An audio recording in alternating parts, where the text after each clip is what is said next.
بتيجي اوقات لو في جلسه او حاجه، فهي كانت ماسكه شغل الاسره كلها. مثلا هي زوجه، وعلشان هو موكل عنها، وما ينفعش ان انت تبلغ عن موكل، والقانون بيعفي الزوجه من ان هي تبلغ عن زوجها.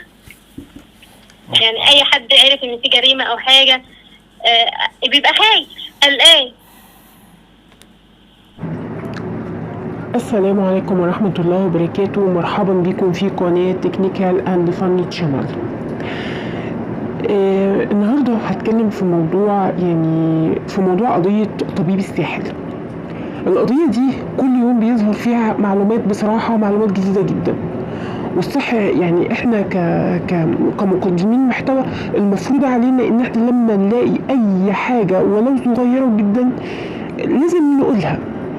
تمام. يعني النهارده لما اخت المتهمه ايمان في قضيه طبيب الساحل اتكلمت وحصري، تمام، وقالت ان اختها ملهاش يد في الموضوع اطلاقا. وطبعا الكل هيقول ما هي لازم تقول الكلام ده كله، يعني هي كل اللي قالت حاجات بالدليل.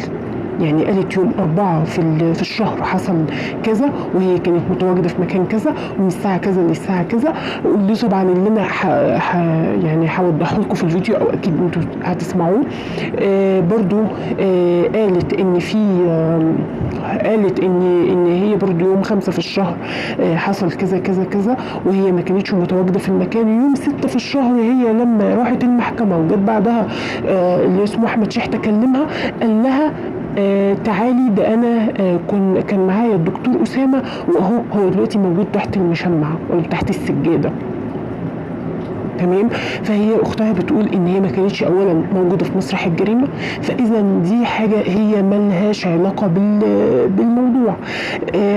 يعني مثلا برضو لما حد سالها وقال لها طب وهي اصلا هي اللي استدرجت الدكتور اسامه علشان خاطر والدتها، وده الكلام اللي كله كان بيقوله في الفيديوهات.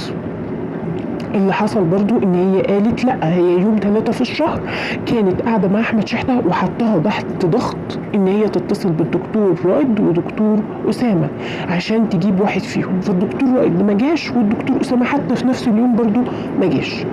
بس قامت بقى وسابته، وحاولت ان هي تقول له انا ماليش دعوه بالموضوع ده خالص وطلعني منه. وكانت بتقول يعني ان هي ناويه ان هي تبلغ، بس للاسف ما كانش ينفع تبلغ لانها تعتبر زوجته. يعني نعم هم متجوزين جواز عرفي، بس ايا كان بقى القانون بيقتنع بيه الجواز العرفي، فاذا هي زوجته، فبالتالي ما ينفعش ان هي تروح تبلغ على جوزها او ما بيتاخدش بشهادتها. ثانيا بيقول ان هي برضو ما كانش ينفع ان هي تروح تبلغ بسبب ان هي كانوا موكلينها لعده قضايا لحاجات تبع اسره الدكتور احمد شحته. ايه هي القضايا اللي كانت ماسكاها له؟ كانت ماسكه له قضيه تقريبا تبع العياده بتاعته، وقضيه لاخته اسمها ايمان، قضيه تبع الكليه يعني والمدرسه والحاجات زي كده. يعني كانت عايزه تنقل من هندسه او جايبه مجموع هندسه، فعايزه تدخل بالطب عن طريق ان هي يعني مثلا بيبقى في مجموع طب للولاد وللبنات، فهي كانت عايزه تدخل مجموع طب عن طريق الولاد يعني وكده وبس. وقضيه الثالثه لاخوه ده تقريبا ممرض وحاجات تبع شغلته. تمام. فهي كانت ماسكه القضيه او عده قضايا يعني لاسرته، فبحكم ان هي ماسكه القضيه فهو يعتبر موكلها، فبالتالي ما ينفعش يتاخد بشهادتها، عشان كده هي ما بلغتش. فيا جماعه دلوقتي يعني كلام اختها بصراحه وضح لك حاجات كتيره جدا في القضيه، فيعني ما حدش يتكلم كلام كتير. يعني بلاش بقى اللي هو كل واحد عمال يفنن في كلام وكل واحد عمال يتكلم في فيديو لا، الكلام يتاخد صريح ويبدا الكلام يتفهم بالشكل اللي اتقال عليه.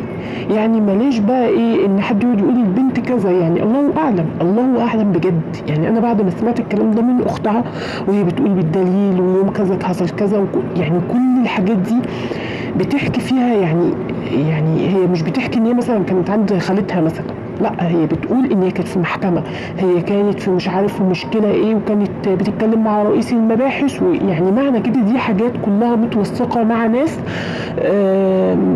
مش اي كلام مثلا، لا.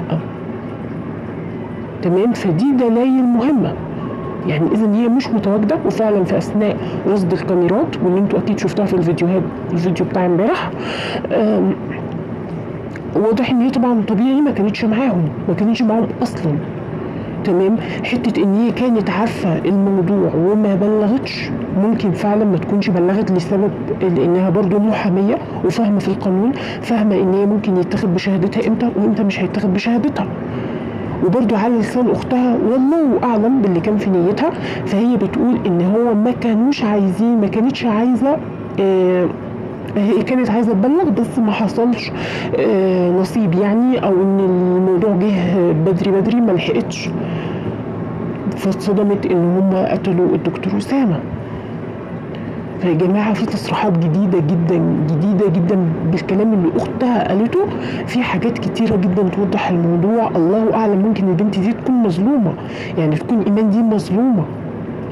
ففعلا يعني ربنا لو هي مظلومه ربنا معاها، لو هي بقى يعني مش مظلومه وظالمه يبقى ربنا بقى هو اللي ياخد حق الدكتور اسامه منها. وده يا جماعه يعني بجد يعني ده يدي اي بنت في الدنيا مهما كانت اخلاقك، تمام، ما تخليش اخلاقك تتغير. انت انسانه محترمه، خليكي محترمه. بلاش تعرفي واحد يدخلك في علاقه معاه، علاقه مشبوهه، ويضيعك ويخلي اي حد يجيب سيرتك بكلمه وحشه. انا كلامي ده مش لايمان بس، انا كلامي ده لبنات كتير جدا، لاي بنت فعلا خافي من ربنا. يعني حطي ربنا قدامك كده، وبعد كده اي بني ادم تاني عادي مش مهم. لازم تخافي من ربنا، تتقي ربنا. وطبعا الكلام برضو اللي اختها نفسها قالته ان هي معلش جوزت جواز عرفي، فاكيد فعلا يعني الجواز العرفي مقتنعين بيه قانوني ماشي، فهي بس هم زعلانين في البيت ان هي ازاي تتجوز من وراهم، وده طبيعي ان هي لو اتجوزت من وراهم اكيد اهلها هيزعلوا من حاجه زي كده. بس هي برضو على لسانها بتقول ده خلاص، ده موضوع خاص بيننا وبين بعض، مفيش حد المفروض ليه فيه. بس برضو هم اكيد مش هيسيبوا بنتهم عشان موضوع الجواز العرفي يبقى تدخل في موضوع قضية قتل. فياريت اي حد بقى بيقول كلمة يبقى فاهم كويس هو بيقول ايه عشان ما يحصلش ظلم. بس الكلام يعتبر فيه حاجات واضحة، الله اعلم ممكن توضح براءتها، الله اعلم ممكن تبقى بريئة، ويمكن ربنا عمل كده بسبب ان هي برضو يعني ما حافظتش برضو على نفسها. يعني ان انت تدخلي نفسك في علاقه مع واحد شاب، والشاب ده يبدا يلعب بيكي بجواز عرفي ويبدا يدخلك معاه في حوارات، يعني دي بس كده تبقى نصيحه لكل بنت، او يعني حاجه كده تبقى قدام كل بنت تبقى واخداها عظه لنفسها، ان هي ما تدخلش في علاقه مع حد ما هوش داخل جد معاها. واحد ما يعني الجواز بصراحه الحقيقي هو ان الشخص ده اللي انت بتحبيه يروح يتقدم لاهلك ويتعب علشان يوصلك. لان فعلا الجواز العرفي اي نعم مقتنعين بيه، والناس كتيره مقتنعه بيه، والقانون مقتنع بيه، بس مش امان ليكي انت كست، مش امان. يعني اي بنت مقدمه على الموضوع ده، لا ده مش امان ليكي. الامان هي الحاجه الشرعيه، هي الحاجه اللي قدام ربنا، والشهره اللي يعني الموضوع يبقى متشهر قدام الناس ان انت متجوزه، ان انت مكتوب كاتب كتابك. فربنا يظهر الحق، ومتشكره جدا ليكم، لاي حد بيسمع القناه بتاعتي وبيتفرج عليها. بجد يعني انا فعلا مبسوطه جدا ان انا ممكن يكون معايا يعني متابعين. اتمنى ان انا اكون بوصل لكم بعض الحقائق، او على الاقل يعني بكون بوضح لكم بعض الاشياء اللي انتوا بتحبوا انتوا تسمعوها وتفهموها. وشكرا لحسن تعاونكم، والسلام عليكم ورحمه الله وبركاته. إيمان خرجت فيه الصبح، راحت محكمة زنانيري ورفع قضية لواحدة اسمها نورة شعبان باسمها، وقاعدة في النقابة مع أستاذ عاطف شوقي لحد الساعة 2، داخلة البيت الساعة 3 إلا ربع، ده في بيتنا ماشي، لحد آخر اليوم حصلت مشكلة في البلد عندنا، وكانت حضراها وكاميرات البلد كلها كانت موجودة، والأساسا المشكلة دي كانت جوه مركز الشرطة، وكل الضباط وكل الأمنا اللي كانوا موجودين شافوا ابوها معانا، ومكلمه رئيس المباحث في التليفون يومها. يعني دي حاجه. تمام. تاني يوم بقى اللي هو يوم 5، المشكله اللي انا بحكي لك دي خلصت الساعه 3 الفجر. يوم 5 من الارهاق والتعب اللي احنا كنا فيه، كلنا صاحيين العصر اصلا، ما حدش خرج من البيت، اللي هو يوم 5 اللي هم خدوه نقلوه ودوه العياده وحقنوه وعملوه. خرجت امتى ايمان؟ يوم 6. كانت خط سيرها يوم 6 راحت برضو المحكمه، وبعدها كان عندها جلسه في عياده في الشارع الجديد، بغض النظر عن اسمها بس انا معايا، وطبعا متسجل ومتوثق وجودها فيها وموعدها. لحد امتى؟ لحد الساعه 6 المغرب. وقتها راحت العياده علشان هو كانش بيرد على التليفون. بتقول له مالك وما بتردش على التليفون ليه؟ قال لها اصل اسامه مات. قالت له اسامه مين؟ راح رافع لها مشمع وقال لها هو مدفون اهو. هنا جه علمها وبس.